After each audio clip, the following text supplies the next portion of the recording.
Halo guys, hari ini saya ingin membahas mengenai kripto guys. Di video kali ini saya ingin membahas 4 jenis project di kripto. Yang pertama, Trust Wallet. Ini dompet untuk menyimpan kripto. Kemudian ada Wave, mirip seperti Ethereum. Kemudian ada Kyber Network dan BDAO. Kita akan membahasnya satu persatu guys di video ini. Nah, yang pertama adalah Trust Wallet. Jadi ini adalah application wallet, tempat di mana kita bisa menyimpan kripto kita di HP kita. Sudah tersedia untuk yang iOS maupun yang Android. Untuk menyimpan dana dalam jumlah besar, biasanya saya suka menggunakan yang offline guys. Atau yang bisa disimpan nggak kita bawa-bawa terus seperti handphone. Tapi kalau kita simpan di handphone ini, itu lebih mudah penggunaannya karena bisa kita gunakan kapan saja dan di mana saja. Jadi memang ada trade-off antara keamanan dan kemudahan penggunaan. Meskipun Trust Wallet ini dikatakan cukup aman, tapi kita tidak pernah tahu ketika kita connect dengan WiFi umum atau kita download aplikasi yang berbahaya, ada kemungkinan data dari dompet digital ini juga bisa diambil oleh hacker. Jadi, jangan simpan terlalu banyak di application wallet, menurut saya. Nah, apa sih keunggulannya Trust Wallet ini? Ternyata di Trust Wallet ini mengakomodasi 40 macam blockchain, guys. Ethereum, EOS, dan lain-lain.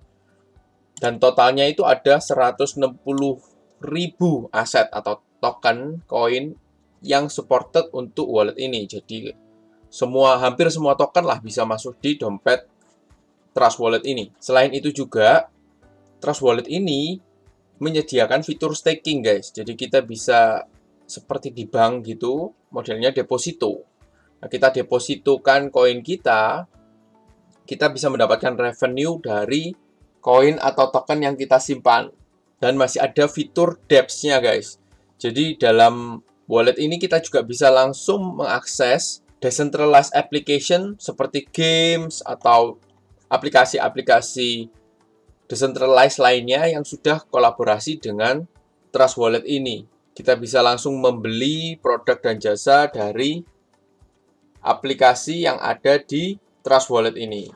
Untuk melakukan pembelian kripto, kita juga bisa menggunakan kartu kredit yang kita konekkan dengan aplikasi ini.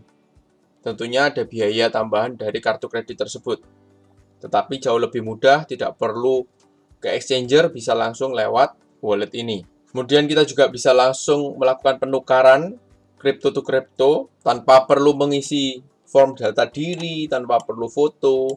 Kita bisa langsung menukarkan koin dengan koin lainnya. Untuk keamanannya pun, kita akan mendapatkan private key sendiri.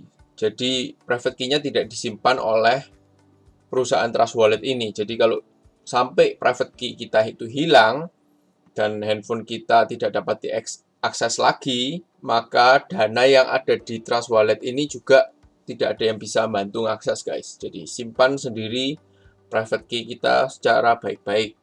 Jangan sampai hilang. Kemudian yang kedua itu Wave. Wave ini mirip seperti Ethereum. Dia itu decentralized platform protocol di mana kita bisa membuat token di atas blockchain-nya Wave. Dia juga menggunakan liquid proof of stake seperti yang akan diimplementasikan di Ethereum 2.0. Ada decentralized exchange-nya juga.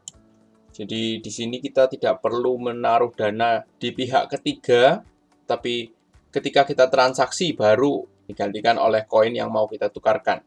Jadi tidak pernah kehilangan akses terhadap koin kita. Harganya paling rendah itu dulu tahun 2016 itu hanya 0,12 dolar per Wave coin. Hari ini harganya itu 2,33 USD.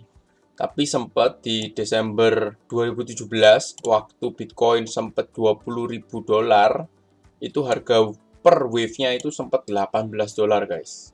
Ini tinggi sekali. Yang mau tahu lebih lanjut mengenai Wave, nanti bisa lihat linknya di deskripsi di bawah. Nah, untuk exchangernya seperti ini, wave.exchange. Di exchanger ini kita hanya bisa menukarkan kripto dengan kripto. Nah, pairing yang bisa kita pilih itu Wave, BTC, USDN. USDN adalah stablecoin untuk Wave. Nah, di sini kita juga harus mengkonekkan dengan dompet pribadi kita atau membuat dompet baru. Jadi tidak perlu ada deposit, cukup mengkonekkan wallet kita ke decentralized exchange ini, kemudian kita bisa langsung bertransaksi, jual dan beli. Yang ketiga, Kyber Network. Kyber Network ini adalah decentralized liquidity protocol. Jadi kalau teman-teman pernah menggunakan Western Union gitu, mengirim uang dari negara yang satu ke negara yang lain, sama. Kyber Network ini akan melakukan hal yang sama dengan Western Union itu. Jadi misalnya ada aplikasi decentralized memerlukan pembayaran koin A, sedangkan Anda hanya memiliki koin B, maka dengan menggunakan Kyber Network ini, Anda bisa membayar koin A itu dengan koin B, langsung di-convert oleh Kyber Network ini. Jadi Kyber Network ini merupakan konektor antara decentralized application, exchanger, dan decentralized finance. Berikut ini adalah partner-partner dari Kyber Network untuk dompet, decentralized application, dan payment, terus kemudian exchanger, dan ada juga decentralized finance. Jadi dengan hanya punya satu koin, misalnya Bitcoin, kita bisa mengirimkan koin macam-macam ke bidang yang berbeda-beda dengan dibantu oleh Kyber Network sebagai mediatornya. Linknya juga akan saya kasihkan di deskripsi untuk teman-teman baca. Nah, Kyber Network ini memiliki koin namanya KNC atau Kyber Network Crystal. Dengan memiliki KNC ini, kita bisa melakukan staking untuk memperkuat jaringan Kyber DAO-nya, dan juga untuk menggovern, jadi menentukan biaya, dan lain-lain. Setiap pengguna Kyber Network, baik itu DeFi, aplikasi, exchange, yang menggunakan jasa dari Kyber Network akan membayar fee. Nah, fee ini akan didistribusikan kepada pemegang KNC yang di stake dalam bentuk Ethereum. Karena Kyber Network ini adalah token di blockchain-nya ERC20 atau Ethereum. Nah, yang terakhir adalah BitDAO. Websitenya itu bidao.chain.com. Secara simple, mungkin teman-teman yang ngerti MakerDAO persis sama dengan BitDAO ini. BitDAO ini diri di atas platformnya Binance Chain. Kemudian dengan BitDAO ini kita bisa meng-create stable coin dalam bentuk USD. Ada beberapa token yang bisa digunakan sebagai kolateral atau jaminan atas pinjaman stable coin BitDAO ini, yaitu Ethereum, BNB, atau BTC. Dan kita juga bisa melakukan staking BitToken ini untuk mendapatkan passive income dari orang-orang yang meminjam dana untuk stablecoin itu. Nah, ada 3 koin. Yang pertama, BID, BIT, itu yang menjadi koin untuk governance, mengatur aturan di dalam BitDAO Chain ini, dan staking program. Terus untuk kolateralnya bisa menggunakan 3 koin itu tadi seperti BNB, ETH, dan BTC.